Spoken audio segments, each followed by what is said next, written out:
La Reine des Neiges 2, Thibaut, tu l'as vu récemment. C'était bizarre, dans ma phrase, j'ai fait un peu comme si j'allais quelque part, mais en fait, je n'allais nulle part. Voilà, D'accord. Je te lance pour voir si t'es bien réveillé. Oui, de moins en moins, mais ça va. Je tiens le coup, là. Alors, La Reine des Neiges 1, très concrètement. Let it go. Oui, il y avait ça. Mais c'était l'histoire de deux sœurs, si je me trompe pas. Écoute, ça, c'était il y a longtemps, 2013. Alors, le lancement, oui, 2013, oui, d'accord. il y avait deux sœurs. Deux J'ai pas sœurs. revu le film. Et un avant, mec hein. et un bonhomme de neige aussi. Je rigole. Ça, c'est du résumé. J'avais bien aimé, non, honnêtement, j'avais bien aimé le film. Je trouvais que c'était un peu un classique Disney. Tu sais, franchement, l'histoire était un peu bateau. Avec. Alors, attends, c'est Disney en même temps. Hein. Oui, c'est jamais mais- des histoires. Oui, tu sais, parfois, ils sortent des trucs. Enfin, les associations Disney-Pixar sont parfois un peu plus originales. Tu vois, Wall-E, Oui, c'est un peu plus fouillé, etc. oui. Et là, tu retombes dans un truc assez classique, un peu. C'est ceux qui avaient fait le film Réponse, donc Princesse Réponse, qui ont fait ça. Et tu sens clairement que dans la rotation, on est plus dans un truc assez classique, comme tu disais, des chansons, le truc, la petite blonde. On était vraiment dans l'univers Disney. Ouais. Et les petits personnages un peu, les sidekicks, comme on dit. Spécialité de chez Disney, ça. Oui, tout à fait. Olaf, d'ailleurs, c'était ça le nom du bonhomme de neige. Il s'appelle toujours comme ça. Je te Et Sven, c'est ça le nom Le reine. du beau gosse. Ah, c'est pas là le beau gosse, comment il Sven, s'appelle c'est alors le- C'est Ah, Christophe. Ah non, c'est Christophe le reine. Christophe le reine, c'est ça Ouais, c'est ça. Ok. Et Sven, c'est le bûcheron. Ok. Donc, qu'est-ce qui se passe dans le deuxième du coup? Parce que le premier, il y avait des pouvoirs. Elle a compris ses pouvoirs. C'était plus ou moins ça, hein, l'histoire du premier. C'est comment est-ce que les grands pouvoirs impliquent de grandes responsabilités, n'est-ce pas? Oui, oncle Ben. Et dans le 2, qu'est-ce qui se passe? Et écoute, dans le 2, on va comprendre d'où viennent ces pouvoirs. D'accord, les origines. Et oui, c'est un prequel. Non, c'est pas un prequel. Ah non, tu m'as fait Mais, peur pendant 3 secondes, c'est pas vrai. Non, c'est pas du tout un prequel. Mais on va comprendre d'où viennent les pouvoirs d'Elsa. Alors en fait, elle est donc devenue reine du royaume. Mhm. Mais il y a des choses un peu bizarres qui se passent. La nature se réveille petit à petit et l'entraîne vers une forêt enchantée. Forêt enchantée qui était l'endroit d'un rassemblement important entre son grand-père et un autre peuple qui vivait dans cette forêt enchantée. Et donc les gens du royaume et ce peuple se sont battus. Le royaume a été attaqué par ce peuple lors d'une espèce de... C'était même pas vraiment de journée de trêve, mais voilà, il y avait une journée de rassemblement pour sceller en quelque sorte une alliance. Et on ne sait pas trop comment ça a dégénéré. Un Red Wedding version Frozen, quoi. Un petit peu, si tu veux. Et donc, voilà, Elsa va retrouver cette forêt qu'elle ne connaissait que de flash, de mémoire, Oui, plus ou moins de mémoire, parce qu'en fait, son père était un des seuls survivants de cette attaque, de cette fameuse journée. Il était encore tout jeune à l'époque. Et donc, son père lui en a déjà parlé, mais c'était limite un mythe, en fait. Oui. Mais voilà, ce n'est pas un mythe. Cette forêt existe. Il y a eu des choses un peu sombres dans cette forêt. Et maintenant, le passé revient. Et le passé revient en quelque sorte. On va dire que Elsa va devoir aller à la recherche de son passé pour comprendre, déjà dénouer cette histoire entre ce peuple et le royaume, et puis comprendre voilà, d'où viennent les pouvoirs qu'elle possède. Est-ce qu'on s'écoute un extrait de la bande-annonce? On peut aller. C'est parti. Il était une fois, loin d'ici, au plus haut de la pointe nord, une forêt enchantée. T'es allé dans une forêt enchantée? Oui, c'était un endroit magique. Mais il y a eu un événement tragique. Et depuis, personne n'a pu en sortir et personne n'a pu y entrer. Waouh! Papa, cette histoire est incroyable. Qu'est-ce que je ferais sans toi? Je serai toujours là pour toi. Elsa était un peu bizarre ce soir, non? Pas plus que d'habitude. J'entends une voix. Une voix? Comment ça?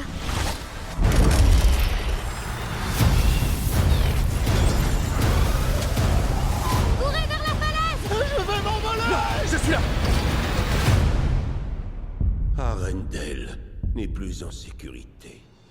Alors Thibaut, après ce résumé, cette extrêmement belle bande-annonce. Comme toujours chez Disney, c'est calme, c'est posé, ça pète dans tous les sens. On revient à notre critique de Frozen 2, la Reine des Neiges. Était-ce une suite utile, ou en tout cas, avais-tu l'impression en regardant le film que c'était tout à fait un plaisir de trouver ces personnages-là, cet univers un peu féerique et enfantin? Parce que c'est plus enfantin, enfin, Oui. on en parlait. Hein. Oui, c'est très enfantin pour un public assez jeune. Et oui, j'ai retrouvé cet univers et ces personnages avec pas mal de plaisir. Je m'attendais pas... J'avais aucune attente particulière par rapport au film. Donc je savais pas trop ce vers quoi ça allait aller. Et je trouve que l'histoire qu'ils ont écrite tient plutôt bien la route. Elle colle avec l'univers. T'as pas l'impression qu'ils ont été écrire une suite qui finalement n'a pas grand chose à voir et qui colle pas vraiment, tu vois. Ça s'emboîte bien, quoi. Ici, voilà, c'est ça. Ils ont fait ça de manière plutôt astucieuse, qui ne laisse pas forcément la... Enfin, en voyant le 2, tu te dis pas d'office, il va y avoir un 3, tu vois. D'accord. Ça se tient bien comme film à part entière. Comme film à part entière, même si, idéalement, il faut quand même avoir vu le premier, c'est mieux. Mais ça termine pas sur un cliffhanger avec non. la suite dans 6 ans. Non, c'est ça. Donc, personnellement, moi, s'il s'arrête là, c'est très bien. J'espère pas spécialement de suite non plus, hein. Mais voilà, je trouve qu'ils s'en sont bien sortis au niveau de l'écriture principalement, parce qu'effectivement c'est toujours la chose la plus délicate, hein. Oui. Il faut que la suite ait du sens, même si évidemment quand un film a du succès tu penses à faire une suite, mais voilà, il faut que ça ait du sens, et ici je trouve que ça en a plutôt pas mal, donc de ce côté là c'est plutôt bien joué. Les personnages ont changé par rapport au premier, je suppose. En tout cas, il y a eu un changement, c'est clair, ne fût-ce que dans le premier, puisqu'elle est devenue reine. Est-ce que tu as senti un peu plus de maturité dans l'approche des personnages? Parce que c'était clairement quelque chose que j'essayais de montrer dans la bande-annonce. Ouais, complètement. Je trouve que c'est un film plus mature, plus adulte, qui parle de thématiques que les enfants vont comprendre, mais qui parleront peut-être pas mal aux adultes aussi. Il y a un clin d'œil pour les parents, quoi. C'est ça, il y a différentes clés de lecture, ce qui est plutôt une spécialité de Pixar en général, plutôt que Disney. Ouais. Disney, c'est quand même très premier degré, en général, ça c'est terre à terre. Chez Pixar, en général, ils aiment bien aller un peu plus profondément. Et ici, alors c'est pas au point que Pixar le fait dans ses propres films, mais voilà, j'ai trouvé que c'était plus mature, vraiment. Pour un public adulte, c'est assez agréable de regarder quelque chose comme ça. Mais c'est peut-être un des défauts du coup, c'est que même si c'est plus mature, globalement, c'est très enfantin et hyper prévisible. Ouais, donc c'est prévisible, quoi. Ouais. L'aventure est assez classique, acte 1, acte 2, acte 3, et voilà, ouais, quoi. Tu vois tout venir à des kilomètres en tant que... Alors, à nouveau, je le dis, là, je regarde le film comme un adulte. Et puis t'en vois beaucoup, donc à un moment donné, tu commences à comprendre les films et la construction des films. C'est ça. T'as tout compris une demi-heure avant que ça se passe, presque. Après, voilà, les enfants, ils vont prendre du plaisir, parce que justement, ce qui fait que les films Disney fonctionnent aussi bien et ont autant de succès, c'est que ce sont des clés de lecture très, très faciles, très simples à comprendre. Du coup, c'est parfait pour un public d'enfants. Et ce qui est chouette aussi avec les films Disney, c'est qu'en général, il y a un sentiment de quête ou d'aventure. Est-ce que tu l'as retrouvé dans celui-ci ? Complètement.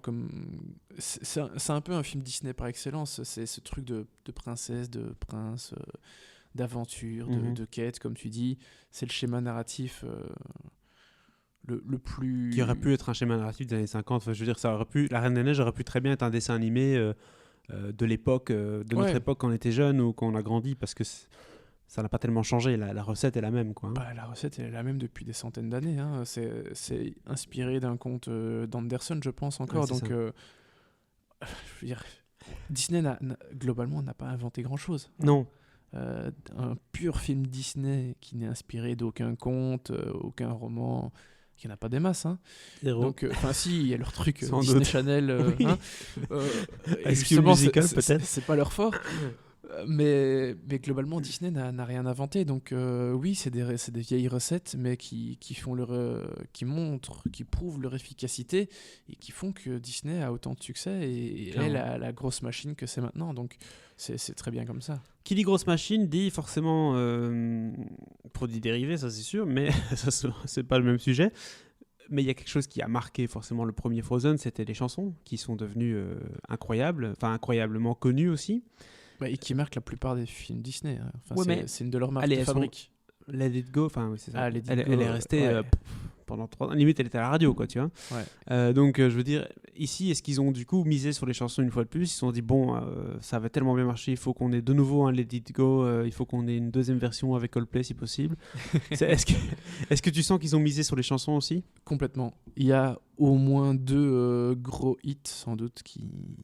En perspective. Ouais. Et merde. Peut-être une plus que l'autre, mais oui, il y a 2 très belles chansons encore dans le film.